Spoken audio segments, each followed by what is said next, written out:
எல்லாருக்கும் வணக்கம். Welcome to present vibes. இந்த வீடியோவை கடைசி வரைக்கும் ஸ்கிப் பண்ணாமல் ஃபுல்லாக பாருங்கள். எல்லாரும் என்னோட சேனலுக்கு லைக், ஷேர் மற்றும் சப்ஸ்கிரைப் பண்ணுங்கள். கூடவே பெல் ஐக்கானை கிளிக் பண்ணுங்கள். அப்போ தான் நான் அடுத்து போடுற வீடியோ உங்களுக்கு நோட்டிஃபிகேஷனாக உடனே வரும். ஹாய் ஃப்ரெண்ட்ஸ், இன்றைக்கி குயிக்காக குக்கரில் சிக்கன் பிரியாணி செய்வது எப்படி என்று பார்க்கலாம். 1/2 kg ரைஸை கழுவி ஊற வச்சுருக்கேன். இதற்கு தேவையான பொருட்கள்: 3/4 kg சிக்கன்,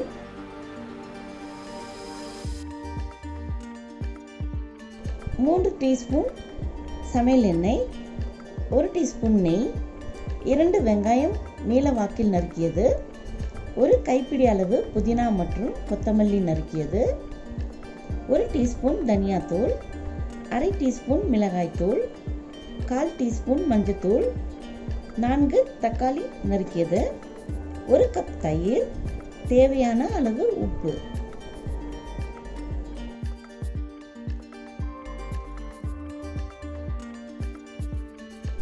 இப்போ மசாலா அரைக்க தேவையான பொருட்கள்: 4 ஏலக்காய், 1 துண்டு பட்டை, 4 லவங்கம், 1 சிறிய துண்டு தேங்காய், 1 துண்டு இஞ்சி, 20 பல் பூண்டு, 8 பச்சை மிளகாய், 1/2 டீஸ்பூன் பெப்பர்,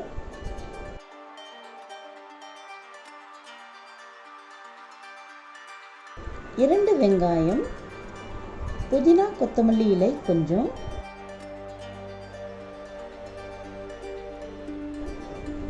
எல்லாத்தையும் சேர்த்து மிக்சியில் அரைச்சி வச்சுக்கிறேன். இப்போ ஸ்டவ்வை பற்ற வச்சு குக்கரில் 3 டீஸ்பூன் சமையல் எண்ணெய் ஊற்றுறேன். 1 டீஸ்பூன் நெய் ஊற்றி காஞ்சதும் வெங்காயம் போட்டு நல்லா வதக்குறேன்.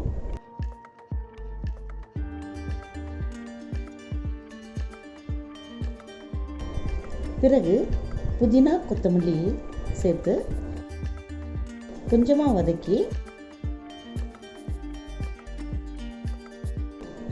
தனியாத்தூள், மிளகாய்த்தூள், மஞ்சத்தூள் சேர்த்து நல்லா பொன்னிறமாக வதக்குறேன்.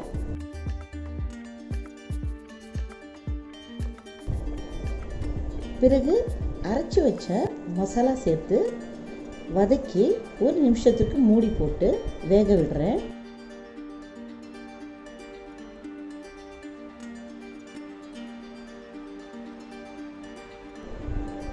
அடுத்து தக்காளி,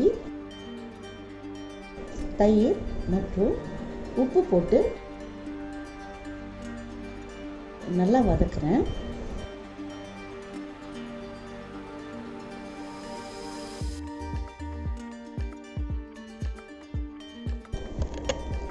நல்லா வதங்கின பிறகு சிக்கன் பீசஸை போட்டு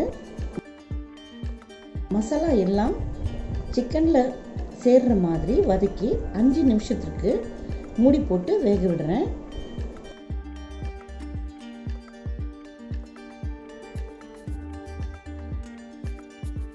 இப்போ சிக்கன் அரை பாகம் வெந்திருக்கும். ஊற வச்ச அரிசியை சேர்த்து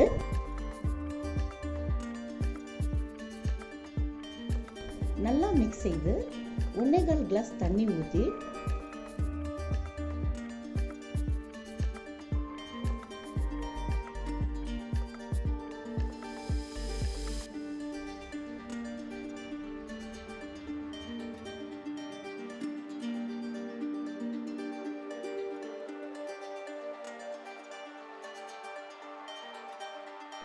லேசாக மிக்ஸ் செய்து குக்கர் மூடியை போட்டு வேக விடுறேன்.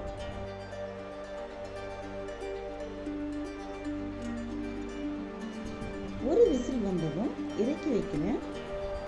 குக்கர் மூடியை 2 நிமிஷத்துக்கு அப்படியே விடுறேன். இப்போ மூடி திறந்து நன்றாக மிக்ஸ் செய்யலாம். அவ்வளவுதான் ஃப்ரெண்ட்ஸ், சுவையான சிக்கன் பிரியாணி ரெடி.